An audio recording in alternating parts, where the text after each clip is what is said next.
Hi guys, welcome back, and today we're going to be talking about cognitive styles. I feel like there's two types of people in this world: people who brute force their way into every scenario, and people who strategize and plan before they take action. I realized I was a repetition type of guy to do everything every day without fail, even if it wasn't the best, like going to the gym or playing the same games every day without, finding the most meta things and having a good time, just get stuck at the same like level, but still do it consistently every day. I feel like that's a good cognitive style to have when you're younger, but as you grow up, you burn out and uh, you lose a lot of progress on someone who strategizes first. What would you say your cognitive style was when you were younger, and how that shaped you from like the stuff you did? My cognitive style has got to be the thinker.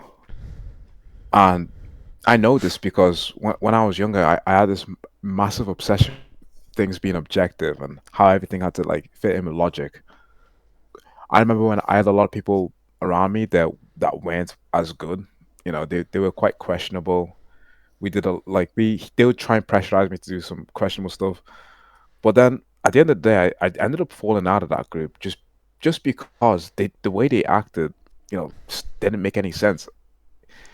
I was always not fully like brought into peer pressure just because of that fact. The fact that I'm not repetitive. I think a lot. I think a lot about what I'm doing. Um, and through the repetition, I develop plans and I develop strategies and I develop perspective and new ways of being. So I would say that's how it affected me. It affected me in my growth to know that I would always have to keep gathering more information. I would say that your cognitive style doesn't really help when you're that young, because I feel like when you're like a younger person, you need to experience new things, trial and error, a lot of things, and that because that's how you grow as like a young person to become an adult. So when do Yeah. you think your cognitive style benefited you in your life?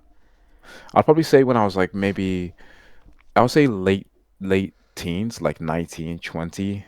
Not more now than ever, I'd say. Mm. Just because when I was younger, I used to suffer a lot from overthinking a lot. And it was my biggest weakness for like the longest time. I didn't even realize it at the time, but I was just wasting so much energy because I'd make massive plans, massive strategies, and then one thing would change, one variable didn't act the way I expected it to act, and then my whole fucking strategy would crumble. And that also reinforced my obsession with objectivity. But either ways, it was because I didn't have, like you said, I didn't have much growth. My strategies weren't as good, and it would also help if I had more support. I also didn't have that much support, so also again, my strategies weren't really that good. My plans weren't good either. Yeah, I feel like my brute force strategy affected me in the opposite way. It actually made me worse in my late teens, 18, 19. Because when you brute force your way something all your life, you don't really change. So when you're like at a sticking point, you burn out so much easier because the stuff that you do every day, but you don't see any benefits from, you're literally stuck at the same level. It's just like debilitating. That's why, like, obviously, when you're young, it's good, but when you're as an adult, you need strategy to succeed, basically. And I feel like that opposite, like, it's like an opposite swing, isn't it? It's like when you're young, mine is good, yours is bad. When you're older, yours is good, mine is bad. Yeah, In different ways, obviously. definitely different ways. That's one thing I notice when you're like a more analytical person, it's more about the scaling. It's more about how more efficient, how much growth you get per like hour, per year, Mm. per month is generally going to be higher every year. Yeah. And I feel like that's what everyone needs to do. They need to find, first of all, what their cognitive ability is. What's the one thing that they can do easily every day without thinking? And Yeah, then the opposite of that is their weakness, basically. And once they yeah, improve that, they'll become like whole in a way. definitely. They might not be 100% perfect because obviously it's not their natural cognitive style, but it's in a way for them to just improve that much more.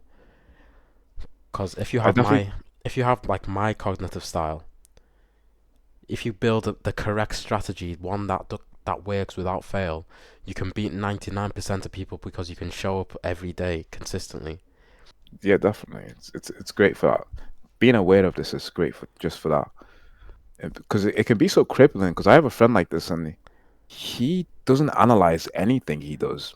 He's like me and you were messing around. He talking about how he's pretty much stuck at the same weight in the gym for ages, for like years and end, and he's never thought like he's not a single thought crossed his brain to change anything. He just Yeah. got very content very quickly and just forgot about it. Yeah, I feel like, especially during uni, um, when I had no plans on my, when it came to going to the gym, and I didn't really have a plan around my diet and around the exercises that I was doing. I was going in there doing the same stuff every day that I did, and then as soon as I made a plan, which is I feel like the gym is the best place to start with your cognitive style because the planning and the diet is the strategy based cognitive style, and showing up to the gym every day is the repetition based cognitive style. So I feel like the gym is the best place to learn what your cognitive style is and obviously improve on it. But yeah, that was my story. Yeah, But now that you pointed out, it's actually quite easy to figure it out. It's because it's like, what do you like more? Do you like the exercise or do you like the planning? Like, yeah, I like the planning. That's why my planning changes every like week a little bit. yeah, And same, I also like the diet and plan. yeah, That's the part I'm obsessed about. And when I go in the gym, I do the work. Like, I don't really care about that part. yeah, yeah. For For you, me, the opposite. yeah, doing the same exercises every time I go to the gym. I like eating the same foods every day. That's good, obviously, is what I Mhm. like. Yeah, just repetitiveness. Obviously, with my work that I do now, it's very repetitive. I'm a chef, so I just make the same foods for hours and hours and hours. Obviously, it's quite like debilitating, but it's just repetitiveness at the end of the day, which is something Yeah, I can stick with. So yeah, I feel like the end closing thought for me anyway is that each cognitive style has its pros and cons, but you want to focus on your weak points as much as possible, and the rest will just come easy. true. What was your biggest transformation, would you say, would you say? Like I've when did it stick? well, I'd say my biggest mental change when it came to this when it's just doing the same stuff every day and seeing no progress. Well, progress, but like not enough to like make you happy. And like, I think it was one philosopher said, doing stuff every single day and expecting change is just like insane or something like that. And yeah, Yeah, insanity. so I felt like doing the same stuff every day and expecting a much bigger change without no strategy whatsoever was just insanity. So I had to force myself basically to make a strategy to change. Yeah, and I feel True. like my physique's changed for the better. My mentality towards everything else has changed for the better. Even in games, I'm watching more like YouTube videos on the meta weapons and strategies to get better. And I feel like having you as an older brother uh, close to me with a different cognitive style, it kind of like spills out on me as well because I'm starting to use more strategy in my everyday life. Just surround yourself with a mixture of people that you can learn from and take in a bit of them every day is what Yeah, helps as well. true. But for me, my transformation would probably be when I was like 19, and then I kind of had this like massive epiphany. This is when I started learning that everything had to do with habitualisms and how everyone's like habitualistic, including myself. And I started realizing my patterns as a person. And I through that, I could start learning to circumvent my patterns and start learning to break out of, you know, because I was in the same situation. I kept having like shitty friends. I kept try to justify their behavior, and then they would be even more shitty, and I'd get into these like repetitive cycles, I'd get into them over and over again. But then when I started realizing, like, yeah, this is, I had this epiphany. I realized these are cycles. People are cycles. I am a cycle. I realized where the pinpoint things that need to change are and how to change it. And once I realized that, I realized I can get into new territories and new places. So that was me. That's when my strategy started getting really good. Because now I realize like how society runs is kind of like a flat circle. It's like things just happen over and over and over again. And the best way to evolve is through strategizing around that. Yeah, and I feel like everyone has to treat their cognitive style like a game in a way. Like Yeah, you can't do what someone else's does because you think it's good, you need to find something. It's weird because you need to strategize something for you in a way that you can do it over and over again if you're repetitive based, or you need to strategize it in a way that you can do it another way. You just need to gamify everything to your best of your abilities, because that way you don't have to force yourself to do what someone else is doing with a completely different cognitive style who is enjoying the process way more. So I feel like yeah.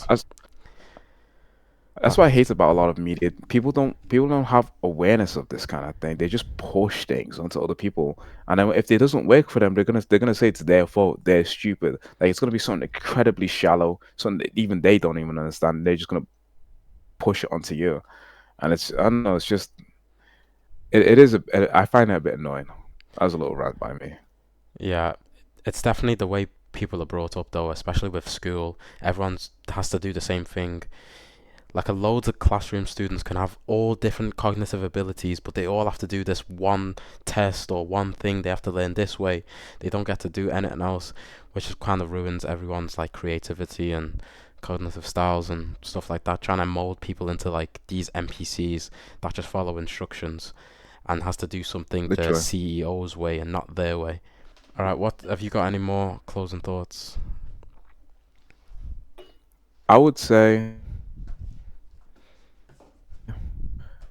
if you're someone who's a strategist, my biggest recommendation is one, learn to stop being more repetitive. Learn to meditations really was really good for me. Created a lot more space in my head, so I could stop overthinking so much and be a little bit more repetitive. Because repetition is data. Repetition is more information, and more information is everything for strategy. Yeah, So that's probably my biggest, takeaway and closing thoughts. yeah, yeah. To add onto that, I feel like people who strategize more um, lose to people who do stuff repetitively sometimes. Because, like you said, it's data at the end of the day. Someone who does something over and over and over again is going to get more information than the person who sits there and strategizes and trying to have a theory about what's going on.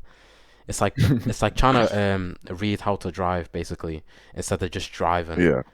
So someone who repeats stuff gets more information. And for advice for people with my cognitive style is to just strategize a little bit, not like fully strategize like what you can do. Like can't even like start without strategy. Just like Yeah. just start small, like like a small relating this to the gym, like a small training plan, and then expand on it. Find YouTubers that you like and see what plan they do. Expand on it, gain knowledge that way, and try and strategize it to your own liking that way. You don't have to start with a big strategy if you don't like it. You can always just start small and build up. That's what I did over time. So yeah, that's my closing True. thoughts. Good point. All right, that's it.